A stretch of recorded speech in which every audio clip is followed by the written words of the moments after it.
Hello. It has been a minute.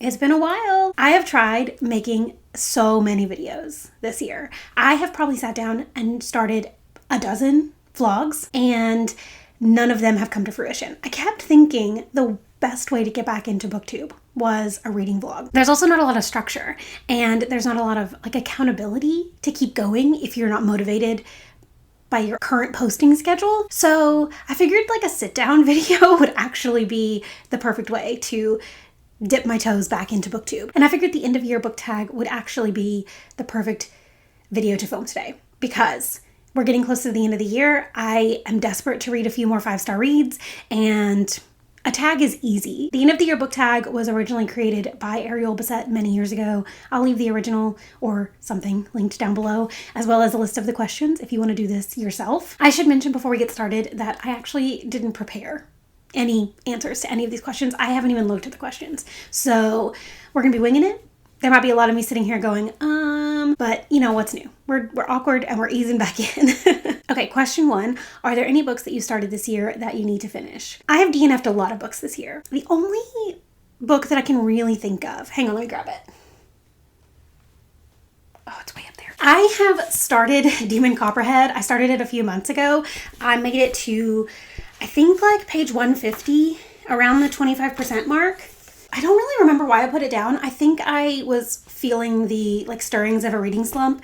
And so I set this aside, but I would like to read this before the end of the year. I would like to finish it. This was on my 5-star predictions for 2025.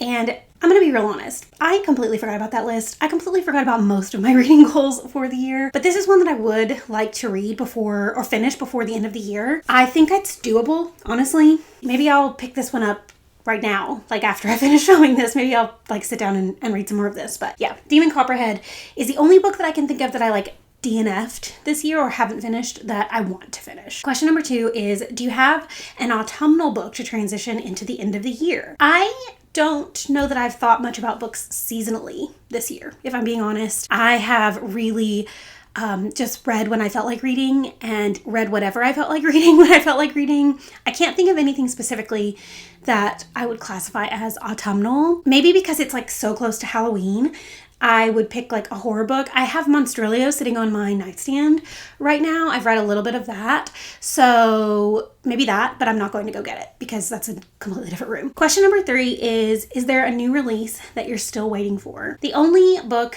that has yet to come out this year that I feel like I will prioritize getting to before the end of the year is The Strength of the Few by James Islington. This is the sequel to The Will of the Many, which I read earlier this year. I actually posted a reading vlog of me reading that book. I'll link that if you want to go see it. That's the only book that I think hasn't come out yet that I have on my radar, and I'm really interested to see where it goes in the sequel because of the way book 1 ended. Question number 4 is, what are 3 books that you want to read before the end of the year? I want to read pretty much anything before the end of the year because my reading has been so lackluster. But if I were to pick 3 books, I would say, I'm probably gonna be cheating with this one, but The Bone Season by Samantha Shannon. This is my current read, so it would be nice to finish this before the end of the year.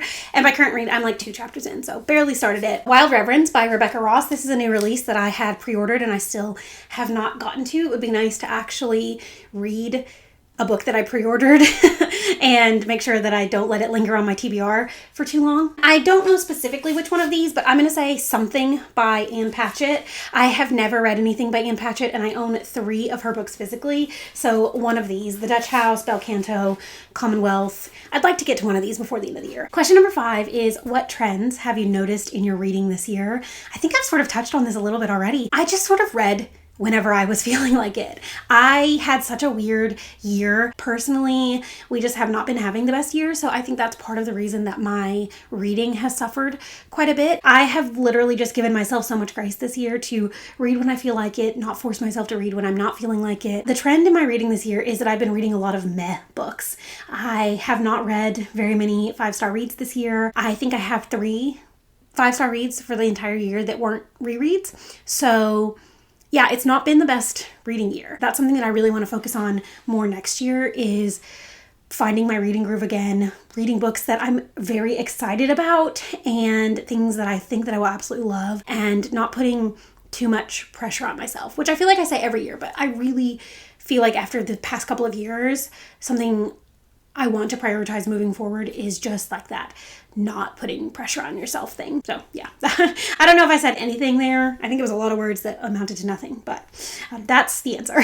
Number 6 is, how do you feel about your reading goals? Anything you want to change, adjust, or abandon? Kind of touched on this already as well. I should have read the questions before I started filming. I have pretty much abandoned all of my reading goals. I think of my 5 or 6 or 7, however many goals I had at the beginning of the year, I have maybe done one of them, which was to read 60 books. I have read 61, so I'm proud of that. I wanted to read a bunch of nonfiction this year. I barely read any. I think I read 4, maybe 5 nonfiction books. I wanted to read all of Elizabeth Strout's backlist, and I really, really disliked her debut. It was the very first book I read in 2025, and it sort of set the tone for me, I think, and so I basically didn't pick up anything else by her, unfortunately. I think I do still want to read her books in the future, but Amy and Isabel just put me off so bad for basically the entire year that I sort of abandoned that goal. What were my other goals? The only other thing that I can think of off the top of my head was that I wanted to read the entirety of the Women's Prize for Fiction long list. I think I read 9,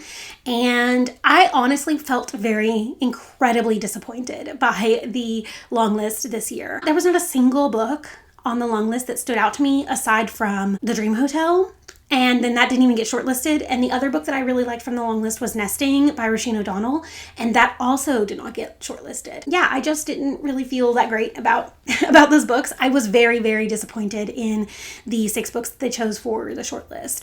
I felt like of the books that I read, those were like some of the weaker. And I read almost all the shortlist except for the Elizabeth Strout one. Yeah, it was just a bit of a disappointing Women's Prize this year.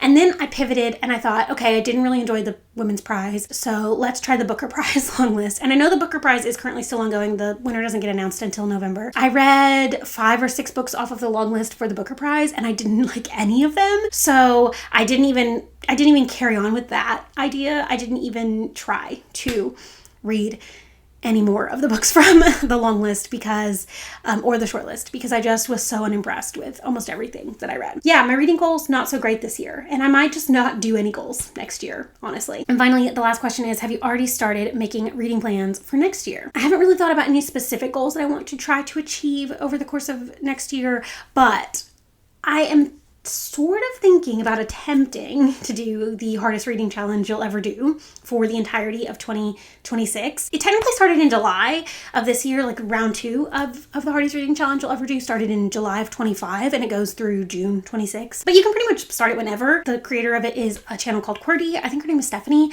and she put so much work into this reading challenge. It's essentially like a bingo board that has all of these like sub challenges to meet the bigger challenges. And so I think you have to read a ton of books to do it. I think it would be kind of fun to try to make that like my big focus for 2026. I think the challenge is honestly designed for you to fail, but it's also designed for you to read a little bit more diversely, really think hard about the books you're picking up, and being a lot more intentional about the books that you're choosing. And so that's what I'm thinking. Other than that, I don't really know. And my goals are always like get my physical TBR down because I really don't like having a ton of unread books on my shelves. Read more nonfiction, read more books by people of color, things like that. Those are like goals that I have for myself every year, whether they're said out loud or not. Those are things that I'm always striving to do. Those will be things I continue to strive to do. But I think my big goal, my big reading challenge for 2026 is going to be the hardest reading challenge I'll ever do. So I think that's going to do it. That is